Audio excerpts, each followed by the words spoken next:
Several things that could be happening here. First of all, most of us are not aware that we simply don't have to think a thought if it presents itself to us.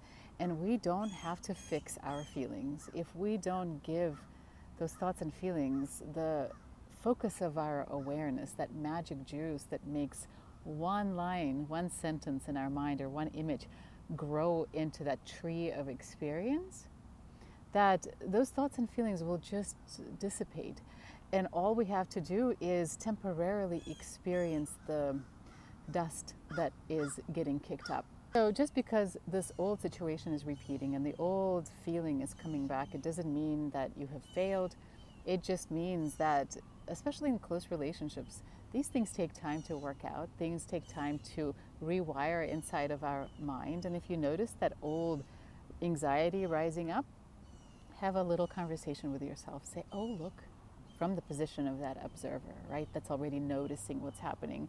That's my old conditioning, that believes that I'm responsible for her feelings or I have to control the world. And don't engage. Don't fix the feeling. It's going to go away on its own. Don't do anything. Just breathe and go wash dishes. There's a little bit of prep that we can do to prepare ourselves for these situations where we're really hijacked. And that is practice on letting go of thoughts or shifting our internal attention and focus from certain thoughts and feelings, not engaging with thoughts and feelings that we don't want to engage with in situations that are not as high stakes. Another thing that could be happening is that we are still holding on to the belief that only our actions are making a difference, that if we were to remain inactive or silent or just present, that nothing is going to happen.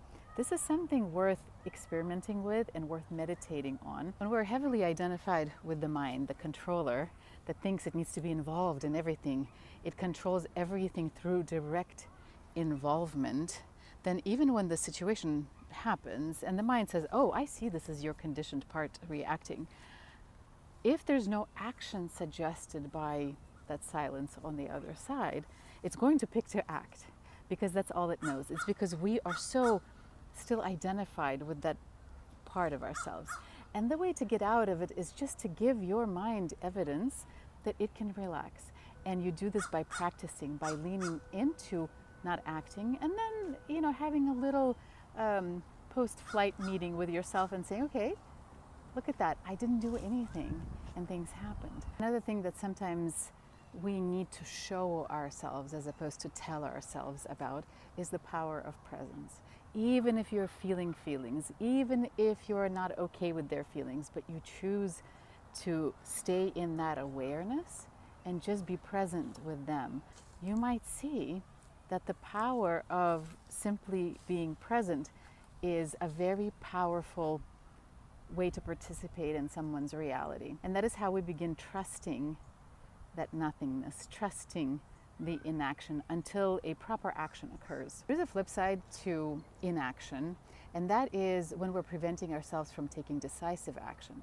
Perhaps through doing identity work, you have arrived at a place where you actually know exactly what you want to say to somebody, but that is too high stakes. And so the mind's going to be looking for safer options, therefore creating a lot of dissonance and a lot of anxiety. Sum it up, if it's just the old stuff coming back and you are aware of it, when it occurs to you, practice not engaging. And for that, you can practice on less important stuff, like letting go of thoughts or allowing uncomfortable feelings to be there, focusing on your center while there is anxiety or while there is worry, without fixing that feeling through action.